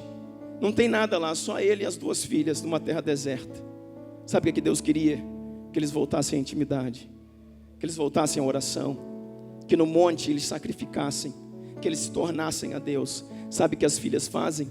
As filhas pegam a vinha, plantam uma vinha, e com o vinho elas embriagam o pai. dão de beber para o pai, toma vinho, toma vinho. Quando o pai está embriagado, as filhas deitam com ele. Sabe o que elas disseram? Não tem homem aqui, não tem marido para nós nessa terra. Então vamos gerar uma descendência para nós que vem do nosso próprio pai. Então elas vão e deitam com o pai. Nascem 2 povos, Moabe e Amon. Amonitas e Moabitas, os maiores inimigos do povo de Israel para sempre. Sabe o que acontece, irmãos? Ló era justo, mas o termo é desgraçou a sua família. Que isso, pastor? Irmão, desgraça é estar sem a graça, ou está sob maldição. Desgraçou a sua família, e era justo. Orava, chorava e jejuava, mas não se posicionava. Sua família viveu o tempo que viveu debaixo de distração, debaixo de sonhos, devaneios, até o tempo de ser consumida, até o tempo de ser rejeitada por Deus. Eu penso que só o Ló que tenha sido salvo, porque o Senhor fala dele, nova aliança, como um homem que era justo e orava pela sua família. Agora, qual a diferença do outro, irmãos? Noé. Há estudos, irmãos, que dizem que Noé construiu a arca durante 100 a 120 anos, construindo um barco. Ele não construiu a arca sozinho. Ele pegou um tanto de tábua, botou nas costas de um filho, pegou um tanto de tábua, botou nas costas do outro filho, e ele pegou um martelo e deu na mão do outro, pegou um tanto de prego, deu na mão do outro, o serrote deu na mão do outro, e falou: vamos trabalhar. Trabalhar para quê? Nós vamos construir um barco. O senhor é doido? Construir barco? Nem chuva tem nessa região direito. Vai chover 40 dias e 40 noites, e toda a terra vai ser destruída. Somente o que estiverem no barco que nós vamos construir vai ser salvo. O filho falou: você é louco, pai? Sai dessa, velho. Você está doido? E acharam que o pai estava brincando. E o pai foi e falou: é ordem, é Deus, é profético. Nós vamos fazer a arca. E o pai colocou os filhos para trabalhar nesse projeto. E não foi, irmãos, uma semana, 2 semanas, foram 100 anos. E os filhos se consumiram com aquilo que era a vontade de Deus. E eles viam toda uma geração, os amigos de escola, da faculdade, rir dele. Olha lá os trouxas, os bestas, olha lá os malucos. Tem até um filme, irmão, de Noé que ilustra isso. Um Noé lá que quer salvar todos os bichos, todo mundo rindo da cara dele quando ele diz que o dilúvio vai vir. Todo mundo falando: tu é um mané, cara. Na escola diziam para os filhos dele: teu pai é doido, tu é doido também, que dilúvio, rapaz. Não chove aqui nem 4 horas, vai chover 40 dias. E eles estão lá, viraram escárnio, risada de todo mundo, motivo de piada. E eles estavam lá pregando, mãos calejadas, rostos fadigados pelo sol, cansaço, enfado, construído um barco tão grande que caberia todas as espécies de animais da terra. Por quê? Para quê? Porque Deus pediu, porque Deus quis. E quando eles queriam sair: não, vamos construir o barco, não, vamos construir o barco, o dilúvio vem, nós não sabemos se é amanhã. E todas as vezes que diziam: pai, nós não sabemos se é amanhã, os filhos diziam: pai, para com isso, tem 30 anos que nós estamos nessa história, tem 50 anos que nós estamos nessa história, que pode ser amanhã o quê? Vamos construir o barco. Vamos construir o barco. E faziam o quê? Todo o povo comia, bebiam, casavam-se, davam-se casamento. E ele era um pregador de justiça. Noé estava dizendo: gente, não só para a sua família, ele pregava para o povo: arrependam-se, o dilúvio vem, arrependam-se, o dilúvio vem. Ninguém queria saber, mas a sua família estava ali, irmãos. E por causa dele, com a ajuda dos filhos, das filhas, que faziam a comida, que serviam, quando começou a juntar os animais, davam de comer aos animais, limpavam os excrementos dos animais. Você acha que eles estavam felizes? Hein? Olha para mim. Você acha que eles estavam felizes? Você acha que cuidar de um cachorro dá trabalho? Cuidar daquele tanto de bicho, de fedor, de cocô? Eles estavam felizes? Eles estavam tristes, mas estavam fortes. Quando está pronta a construção, entra todo mundo lá dentro. Quando está todo mundo colocando os animais, e aquela coisa tudo começa a trovejar.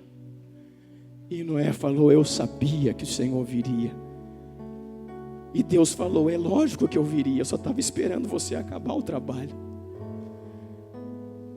Deus, se não fosse pela minha família, eu não tinha conseguido. Pelo apoio dos meus filhos, Ele falou sim. Por isso que toda a geração dos homens dessa terra serão destruídos. Mas eu salvarei tu e a tua casa. E todos os filhos de Noé, mais as noras, a esposa, todos eles foram salvos. Porque foram tristes, mas foram fortes. A família de Ló foi feliz, mas eram fracos. Foram felizes até o dia que viveram, mas morreram e foram para o inferno fora do propósito. O que me faz nessa terra, irmãos, cumprir o meu propósito não é a minha alegria. Não é a minha alegria. É quando eu olho para Ele, Ele está sorrindo. Porque a alegria do Senhor se torna a minha força. Fica de pé comigo em nome de Jesus.